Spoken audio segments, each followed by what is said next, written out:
Welcome back to Celebrial, where we dig into the drama the industry tries to hide. And today's topic? Oh, it's a big one. Because 7 black comedians just exposed Steve Harvey, and the story behind his rise to fame is way messier than the polished image you see on TV. Before we start, subscribe, like, and stay tuned. Big story ahead. Mark Curry, yes, Mr. Cooper himself, says Steve stole his material. And he's not the only one. Several comedians now claim Steve built his success off their work, while crushing careers along the way. To understand it, you gotta rewind. Back in the early 90s, Curry and Steve Harvey were grinding through the same comedy circuit, hustling for any chance Hollywood rarely gave black comics. Curry actually made it first, landing his ABC sitcom Hanging with Mr. Cooper in 1992, 4 years before The Steve Harvey Show even existed. Curry says he and Steve were cool back then. They talked comedy, the struggle, and how hard it was to break through. I'm Mr. Hightower, the new music teacher. I'm here to see the... Mr. Cooper, coach, teacher, janitor, you're a real triple threat. Why are you on my material? Right. You know, what's that about? You know, and then, people want to jump up. Oh, he didn't know, he didn't steal your... So, yeah. Curry even told Steve about his sitcom idea, a comedian working in a school, keeping kids in line using humor and heart. Curry says it wasn't just casual conversations. They broke down characters, storylines, and how to make a school-based sitcom feel real. Then, The Steve Harvey Show dropped in 1996, with almost the exact same setup. Bernie told me something, I believed it because he never lied to me. He told me that when he got Oceans, Steve called the producers to try to get his role and even wanted to take a comedian turned teacher, an ex-athlete, becoming a vice principal, mentoring troubled kids. Even the episode structure looked familiar. Curry felt robbed but stayed silent because back then, black entertainers were told, no beef, no calling each other out, silence was survival. But in 2019, Curry finally spoke up on the Mike and Donnie show, saying Steve stole his Halloween jokes and even used Curry's real-life stories like they were his own.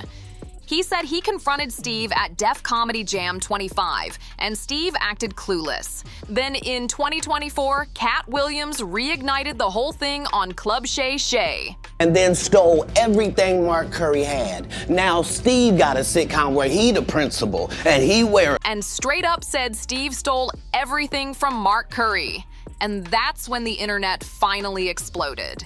After Katt's interview, fans went digging and found side-by-side clips of Hanging with Mr. Cooper and The Steve Harvey Show. Same setups, same jokes, same character types. Way too close to be coincidence.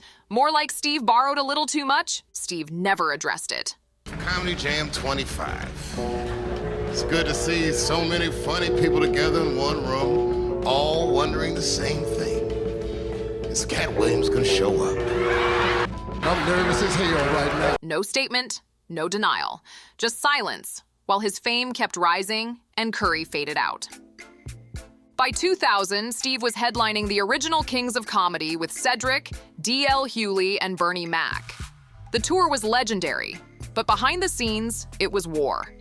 Bernie was the breakout star, and word is Steve hated it. In 2003, Bernie told GQ that Steve Harvey tried to get him fired from the tour because he couldn't handle Bernie's shine. That bombshell shook the comedy world. Ed Lover later confirmed Bernie told him the same thing.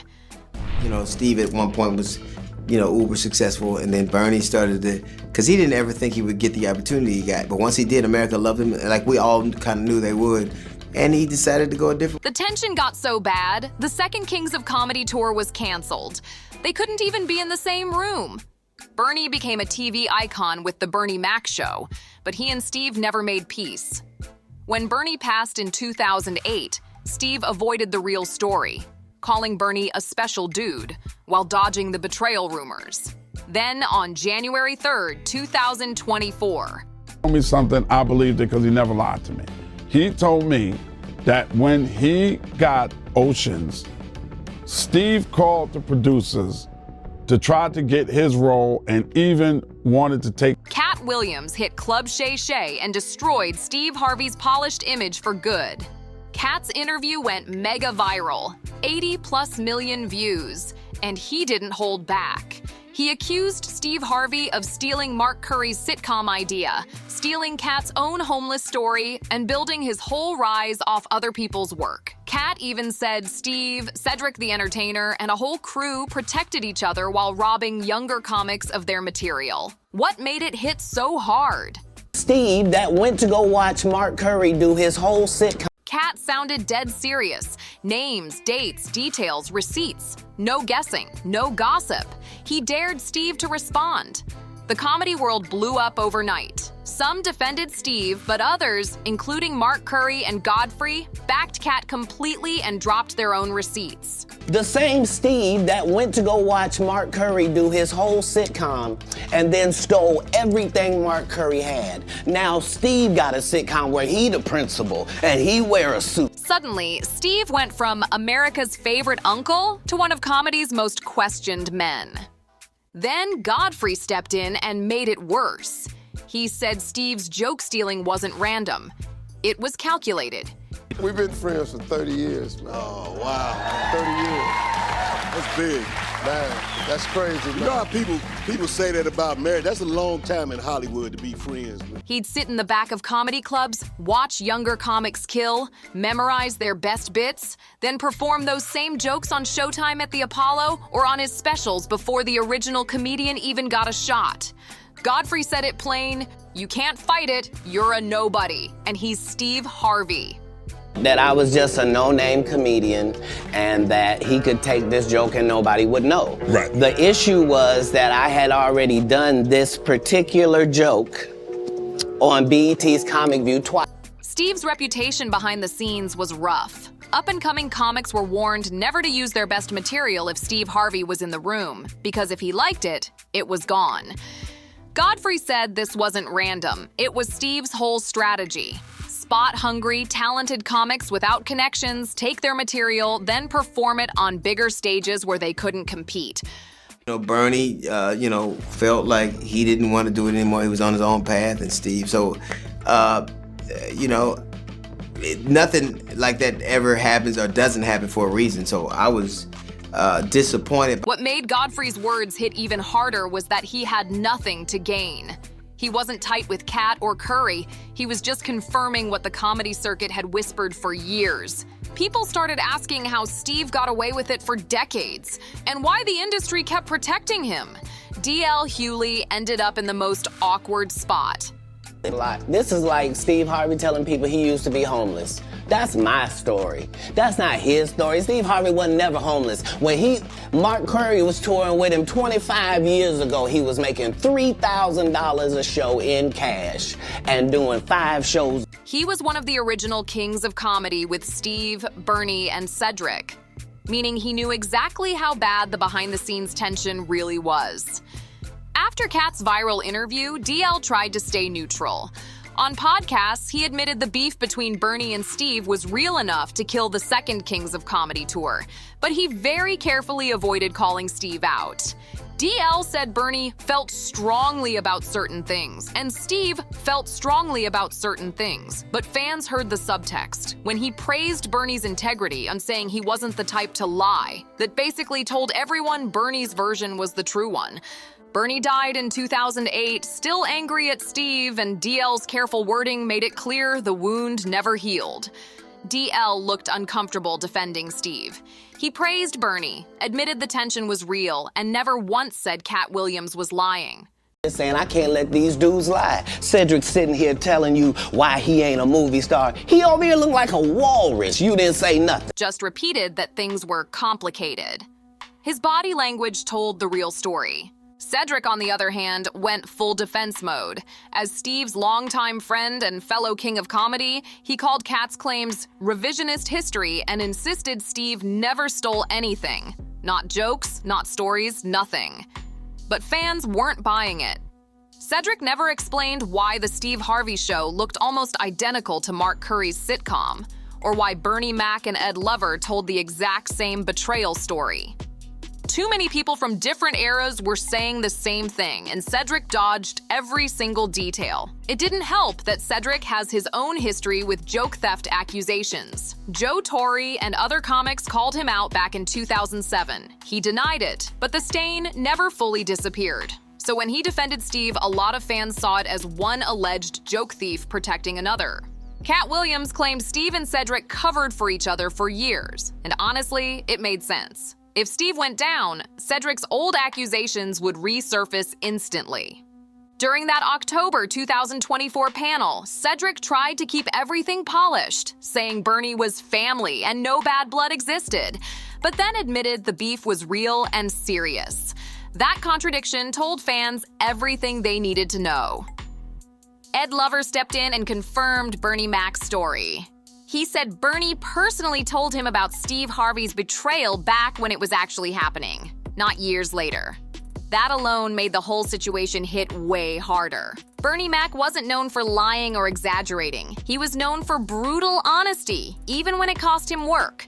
According to Ed Lover, Bernie told multiple people that Steve allegedly went behind his back and tried to get him cut from the Kings of Comedy tour. These weren't rumors. These were real-time reactions from a man who felt betrayed by someone he once called a brother. Ed Lover also exposed the bigger issue. Hollywood protects powerful names. He said straight up, everybody knew Steve was doing grimy stuff, but what can you do? He's Steve Harvey. He had the shows, the connections, the money, and speaking against him meant career suicide. So when Bernie told Ed Lover that Steve tried to get him fired, Ed believed him immediately. And because Ed wasn't part of the feud, his confirmation hit different. It turned long-whispered rumors into something solid. Multiple comedians from different eras, all telling the same story about Steve Harvey's behavior. Suddenly, it wasn't gossip anymore. It was a pattern. By 2025, Steve Harvey was on top of the world. Family Feud, radio, books, endorsements, the whole polished empire. He looked untouchable. But Katt Williams' club. Shay Shay interview cracked that image wide open. The clip hit over 80 million views and sent the internet into detective mode. People dug up old footage showing Mark Curry's bits side by side with Steve's routines. And the similarities were impossible to ignore. Bernie Mac's 2003 GQ interview went viral again, reminding everyone of the alleged betrayal. Then, more comedians who had kept quiet for years finally started speaking out. Stories of stolen material, blocked opportunities, and careers derailed after calling Steve out. At InvestFest 2020, Steve Harvey didn't defend himself. He exploded. Instead of addressing Katt's claims, he threatened him, saying he'd knock you shorty out and shoot the perm out your head. That moment told fans everything they needed to know. When the pressure hit, Steve didn't offer facts. He lashed out, proving what critics had been saying for years. The outburst turned a bad look into a full PR disaster. People started questioning the real Steve Harvey behind the polished smile. As backlash grew, the tough guy act backfired fast. By late 2024, Steve switched tones completely.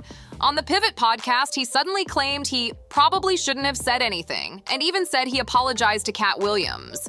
But to most people, it didn't sound genuine. It sounded like damage control. Steve never denied stealing jokes, never explained why his sitcom looked just like Hanging with Mr. Cooper, and never addressed what Bernie Mac exposed in GQ. Instead, he brushed everything off as jealousy and hate, which only made things worse. Fans saw it as pure deflection, playing the victim instead of owning anything. Overnight, his polished TV host image cracked. Old clips resurfaced, interviews got re-examined, and people started realizing how much had been hidden for years. But what do you think? Is Steve Harvey misunderstood, or did the truth finally catch up? Drop your thoughts in the comments, hit that like button, share this video, and don't forget to subscribe for more celebrity deep dives. See you on the next one.